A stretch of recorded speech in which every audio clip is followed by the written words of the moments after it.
Hi everybody, welcome to with diaries. ചേച്ചിയുടെ കല്യാണം part 2 on the floor. നമ്മളിപ്പോൾ പോകുന്ന ചേച്ചിയുടെ കല്യാണ സാരി എടുക്കാനാണ് കേട്ടോ. തൃശ്ശൂർ പാലസ് റോഡുള്ള കല്യാൺ സിൽക്സിലാണ് നമ്മൾ പോയത്.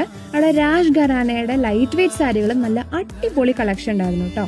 ഒരു 12 എണ്ണം സെലക്ട് ചെയ്തിരുന്നു. നമ്മൾ ഫൈനലൈസ് ചെയ്യാൻ പെട്ട പാടേ. അത് കഴിഞ്ഞ് പറഞ്ഞ് ഫൈനലൈസ് ചെയ്ത് നമ്മൾ നേരെ പോയത് ചെറിയമ്മയ്ക്കും അമ്മയ്ക്കും എനിക്കൊക്കെ സാരികൾ എടുക്കാനാണ്. നമ്മൾ ഈ ട്രയൽ ചെയ്തുകൊണ്ടിരിക്കുമ്പോൾ ഫാമിലി മൊത്തം ഇരുന്നിട്ട് ഇത് കൊള്ളാം ഇത് കൊള്ളില്ല എന്നൊക്കെ പറയണത് നല്ല രസമല്ലേ. ഞാനും അത് എക്സ്പീരിയൻസ് ചെയ്തു കേട്ടോ. ഞാൻ സെലക്ട് ചെയ്തത് ഈ സെക്കൻഡ് വൺ ആണ്. എല്ലാവർക്കും ഇഷ്ടപ്പെട്ടു എന്ന് വിചാരിക്കണം. എനിവേസ്, പിന്നെ നമ്മൾ പോയി ചേച്ചിയുടെ റിസപ്ഷൻ സാരി എടുക്കാൻ. ചേച്ചിക്ക് റിസപ്ഷൻ സാരി കുറച്ച് ഡാർക്കായിട്ട് നല്ല ബ്രൈറ്റ് ആയി നിൽക്കണമെന്നുണ്ടായിരുന്നു. നമ്മളത് കാരണം സെലക്ഷൻ പെട്ടെന്ന് കഴിഞ്ഞു.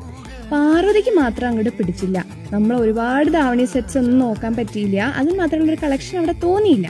അതുകൊണ്ട് അവൾക്ക് അവിടെ എടുക്കാണ്ട് നമ്മൾ ബാക്കിയുള്ളവർക്കൊക്കെ ഡ്രസ്സ് എടുത്ത് നൈസായിട്ട് ബില്ല് ചെയ്ത് ഒരു 9 മണിയായി കാണും. പെട്ടെന്ന് തന്നെ പോന്നു. So be right back in the next video. By.